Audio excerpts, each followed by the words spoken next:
बड़े ही अफसोस और दुख के साथ आप सबको ये बताना पड़ रहा है कि औरंगाबाद से AIMIM के सीनियर लीडर, सीनियर नेता इम्तियाज जलील साहब चुनाव हार गए हैं, इलेक्शन हार गए हैं। यकीन जानो कि आपके हारने की वजह से लाखों करोड़ों मुसलमानों का दिल गमगीन हुआ है।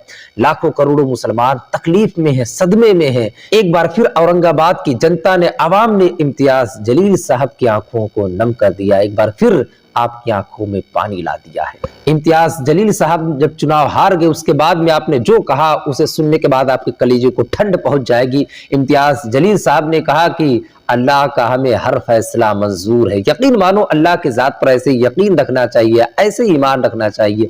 आज नहीं तो कल हमें कुर्सी मिलेगी, लेकिन अल्लाह के ज़ात पे हमें यकीन तो ऐसा रखना चाहिए जैसे हमारे लीडर इम्तियाज जलील साहब अल्लाह के ज़ात पर यकीन रखते हैं। और आपको एक बात बता दूं कि इम्तियाज जलील साहब औरंगाबाद में चुनाव किसी और की वजह से नहीं हारे हैं, बल्कि अपनों ने ही हराया है, अपनों की वजह से हारे हैं, अपनों ने ही गद्दारी किया है। अगर आज अपने लोग सपोर्ट करते, वफादारी करते, तो इम्तियाज जलील साहब भी चुनाव जीते जाते। अब आपके दिमाग में एक सवाल पैदा हो रहा होगा कि आखिर इम्तियाज जलील साहब को अपने ने चुनाव हरवाया कैसे, उसके पीछे वजह क्या है। तो मैं आपको बता दूं कि 15 मुसलमान दूसरे पार्टी से टिकट लेकर आपके खिलाफ खड़े थे, आपके अपोजिट में खड़े थे, आपको हराने के लिए, आपका वोट काटने के लिए, और नतीजा उनका कोई अच्छा नहीं निकला। किसी को 63 वोट, किसी को 67 वोट, किसी को 130 वोट, किसी को 113 वोट, किसी को 5000 वोट, किसी को 6000 वोट, ऐसे ही मिला है।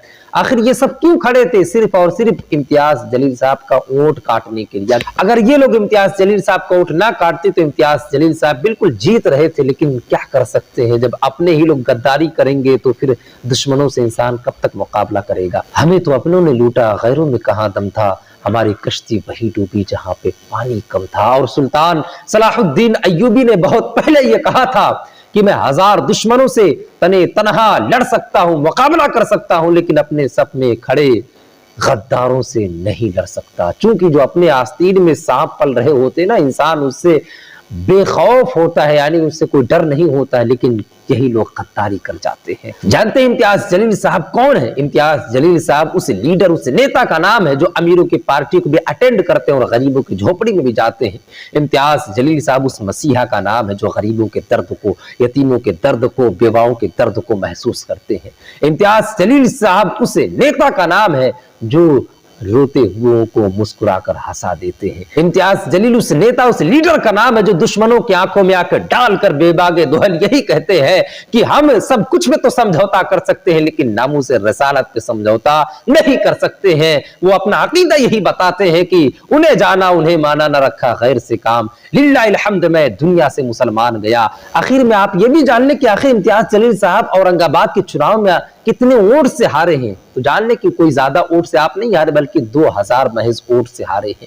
यही 15 मुसलमान जो दूसरे पार्टी से टिकट लेकर खड़े थे, अगर ये ना खड़े हुए होते, आपका वोट ना काटते, तो इम्तियाज जलील साहब बिल्कुल जीत रहे थे। लेकिन ये लोग चंद पैसों के खातिर पिक गए थे, अपना ईमान व अकीदा बेच डाले। ये गुलामी करना पसंद करते हैं। अगर ये लोग अपने लीडरशिप के बारे में सोचते, अपनी क़यादत के बारे में सोचते, तो आज हमारी क़यादत दिन ब दिन मजबूत होती चली जाती है। ये लोग आगे चल के बहुत पछताएंगे। इसीलिए तो दिल से यही आह निकलती है कि हमें अपनों ने लूटा, गैरों में कहां दम था, हमारी कश्ती वहीं डूबी जहां पे पानी बहुत कम था।